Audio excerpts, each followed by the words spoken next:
Voilà, d'abord je me présente. Je fais, enfin, dans 1 mois et 6 jours exactement, ma première manifestation, c'était le 13 mai 68, et donc je peux dire que je suis un pur produit de 68 et de ses conséquences et de la suite. Et c'est pas pour me vanter ou je sais pas quoi, c'est que si j'avais une identité à revendiquer en tant que telle, c'est celle d'un militant. Je pense que, bon, on a beaucoup craché ces dernières années sur les militants comme politiques, syndicaux ou autres, et je pense que moi je le revendique ce titre parce que si je continue à militer, c'est pas plus par foi comme je l'avais au début, mais c'est aussi parce que ça continue à me plaire, y compris à m'amuser. Je tenais à le dire en introduction, parce que c'est pas vrai qu'il n'y a pas de plaisir à militer, en tout cas sur une durée aussi longue, quoi. On arrête à un moment donné parce qu'on a envie de faire autre chose. Moi, j'aime bien faire autre chose, mais j'aime surtout continuer à faire ce que j'ai un peu toujours fait. Voilà. À travers de multiples expériences politiques et syndicales. Et ça revient un peu sur le titre de l'intervention, c'est-à-dire que moi, la dichotomie mouvement-parti, j'ai fait des allers-retours en permanence entre ces deux univers, et j'ai connu l'univers, disons, des groupes militants d'extrême gauche dans une première partie, j'ai connu l'univers ensuite du Parti socialiste, et puis depuis 20 ans, plus de 20 ans, 25 ans pratiquement, je suis dans l'univers des écolos, des Verts, bon, etc. Aujourd'hui d'ailleurs, je suis dans une structure écolo qui est dans l'espace de la France insoumise politique, donc voilà, si Guénolé n'est pas là, je ne représente pas cet espace, mais disons que j'en suis assez proche tout en étant encore encarté au vert. Voilà, pour aller vite. Donc, mon intervention, donc je vais un peu la lire parce que je ne suis pas un académique, etc., part d'une lecture qui est liée à l'évolution des partis, d'un côté au développement, lié au développement du capitalisme tel qu'il est, surtout en France d'ailleurs, enfin en Europe et surtout en France, et à la question médiatique, parce que je pense que les partis ont évolué en fonction aussi des différentes époques médiatiques. Et je pense que si l'activité politique a toujours donné lieu à des formes d'organisation politique depuis l'Antiquité, on peut parler d'organismes structurés à partir de l'émergence des États-nations qui requiert une structuration nationale organisée des forces politiques à l'intérieur du bloc social national qui constitue un espace public où existe une opinion publique, des règles régissant l'affrontement à l'intérieur de cet espace public. Et les partis politiques modernes sont nés de la matrice de la Révolution française, de la Révolution anglaise, et leur forme a toujours donc correspondu au développement du capitalisme, parce que, à travers l'histoire, ils ont un objectif commun, la conquête du pouvoir et la capacité de s'y maintenir. Et de ce point de vue, quelle que soit leur transformation organisationnelle, la politique, contrairement aux autres domaines de la vie sociale, n'a effectivement que peu évolué depuis même l'époque romaine ou grecque. Les formations partisanes, au-delà de leur forme, conservent des traits communs, loi des reins de l'oligarchie, trahison, exclusion, scission, centralisation autour d'un leadership, tout quoque mi-fili, ça existe depuis très longtemps et ça continue à fonctionner dans l'univers politique tel qu'il est. Et donc 3 piliers sous-tendent l'existence de ces partis: un organisateur collectif, une structuration sur le terrain et un récit qui se traduit par une idéologie, un programme, un projet. Et l'organisateur collectif correspond à un média dominant, la structuration à une discipline et à des techniques d'organisation librement ou non consenties, et le récit à une vision du monde. Donc je pense qu'il y a eu en gros 4 périodes. La première, et je parle évidemment plutôt de la France, c'est le moment associationniste. Et en gros, on peut dater, alors on peut partir à la fois de 1789, mais plus précisément de 1830, jusqu'à 1871. Et là, les partis et les mouvements associationnistes sont liés à une période pré-industrielle, hein, à l'heure aussi où domine encore la rhétorique, enfin, le discours politique, etc.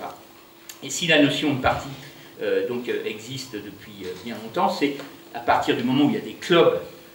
On en a parlé tout à l'heure à propos de 1848, qui font fonction d'élaboration de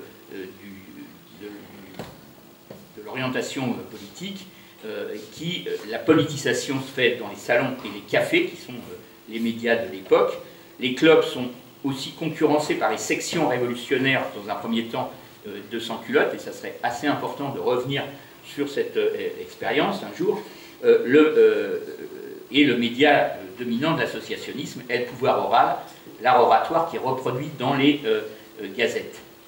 Je pense que l'intérêt de cette expérience à partir de 1830, c'est qu'elle s'appuie sur la création de ce que Marx a critiqué, les socialistes utopistes, etc., avec des expériences de communauté, des expériences politiques extrêmement différentes à travers des sociétés d'éducation populaire et des sociétés de secours mutuels. Et le point de départ commun aux fourriéristes et même aux saint-simoniens, c'est le constat d'un désordre qu'incarne notamment l'anarchie industrielle, comme l'appelle Fourier, et le désordre libéral, c'est le règne de la dissociation, comme l'appelle Leroux, etc. C'est avant tout le règne d'un individualisme étroit. Dès lors, associer les hommes et les femmes consiste moins, enfin plutôt les hommes d'ailleurs à l'époque, consiste moins à combiner des intérêts qu'à associer des passions, comme le dit Fourier, ou à raffermir les sentiments de sympathie ou développer des liens de mutualité ou de réciprocité, comme le prône Proudhon. Et cet associationnisme va combiner à la fois les associations de métiers, qui sont structurées par des militants ouvriers issus de l'artisanat, avec une vision du monde internationaliste, avec l'Association internationale des travailleurs. Ils ne sont pas, en raison de la faible importance du suffrage universel à l'époque, contaminés par l'électoralisme et la séparation du politique et du social. Et ça va changer à la deuxième époque, que moi j'intitulerais les partis industrialistes, et à l'ère finalement du journal de masse et de l'écrit. Alors, les partis politiques se créent en Europe depuis les années 1860 jusqu'au début du XXe siècle, et ce qui caractérise cette forme politique nouvelle, c'est qu'elle associe à un courant d'opinion, souvent plus ancien, une organisation à vocation nationale qui est désormais inséparable de lui.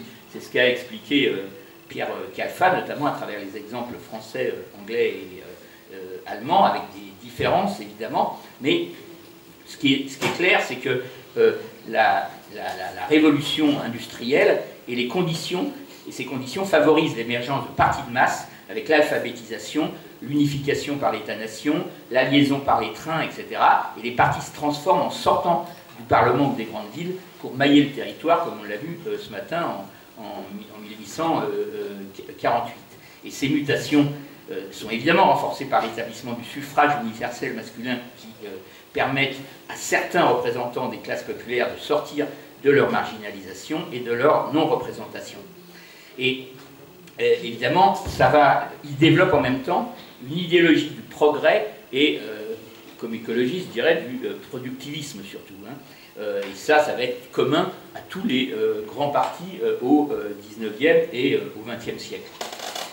Il y a un modèle, alors le fonctionnement, je dirais, quasi militaire des organisations ouvrières résulte de la nécessité impérieuse de constituer des structures de combat à même d'affronter la répression féroce de la bourgeoisie. Toutefois, lorsqu'elles se développent et s'insèrent davantage dans la société, à l'exemple du SPD, leurs méthodes autoritaires ne disparaissent pas. L'explication première avancée, qui pourrait être avancée, c'est renvoi à la spécialisation des tâches qui est induite par la division du travail et par le capital.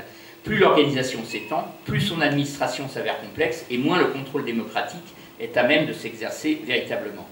Le Parti communiste, qu'il soit français ou autre d'ailleurs, est l'exemple achevé du parti type de la révolution industrielle. Il est l'image inversée de son modèle, le taylorisme comme principe d'organisation de la vie sociale et politique. Je vous renvoie d'ailleurs à un bouquin formidable qui vient d'être publié par Paul Ariès sur la révolution d'octobre.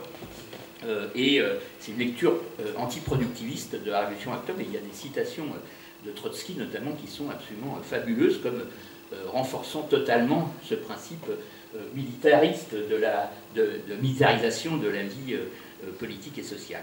Donc le journal, dans ce cas-là, est l'intellectuel collectif, l'organisateur, l'agitateur et le propagandiste. Le centralisme démocratique est la forme d'organisation type, et les cellules d'usine sont les noyaux des comités territoriaux. C'est autour de l'usine que se structure le mouvement ouvrier et sa contre-société.